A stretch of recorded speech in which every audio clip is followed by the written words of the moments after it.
And you meet the most interesting people on the road, I tell you. I was stopping over at my favorite casino up just north of San Diego today to get a plate of prime rib. They got a great deal up at the old Golden Acorn. And of course they changed it because things are getting more expensive these days. It used to be $7.77, now it's $9.99. But anyway, I mean, it's a huge plate of prime rib, though, either way. It always has been. They continue to deliver on the portions. And it's just overflowing with prime rib, baked potato, and steamed veggies, and all the good things that you want in a good steak dinner. And so I'm going up there. I parked my rig in the semi-parking there as opposed to the normal parking. And notice there's a guy that's kind of an old, grizzled, gnarled truck driver type of guy. He's got the ponytail, he's wearing all the rings just tatted up, and boots and, leather, and just like old gnarled truck driver, and he's kind of hunched over, he's walking real slow.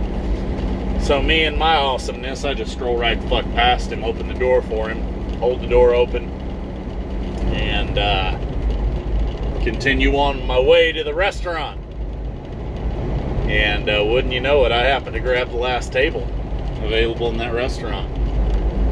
And I no sooner get sat down into my place than he pulls up, and the waitress has to tell him, "Sorry, we don't have any tables available.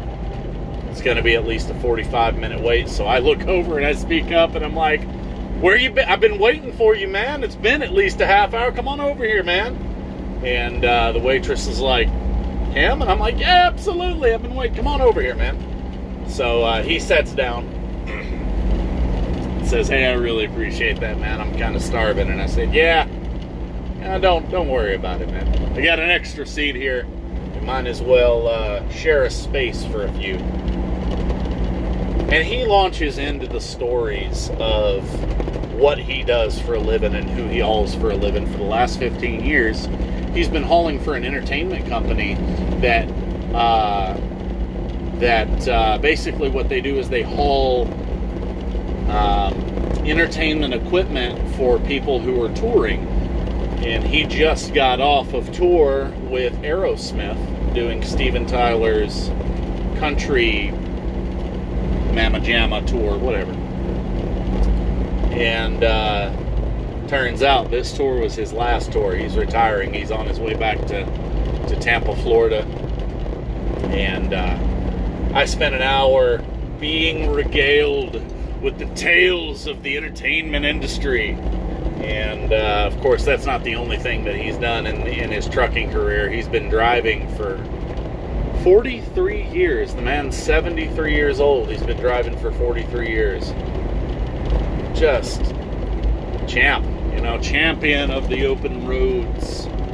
And we sit there swapping stories and just bullshitting with each other and talking about how, the progressive movement of the trucking industry is just progressing to a place that just isn't as comfortable. Small things like wooden steering wheels being replaced with whatever this is, and the switch to rocker switches instead of, flip switches, and just little things like that make the experience less of a pride in your ride type of deal. And we just part ways and pay for our meal, part ways. And he says, if you ever want a job with this company, I'm co-owner, and we'd love to have you.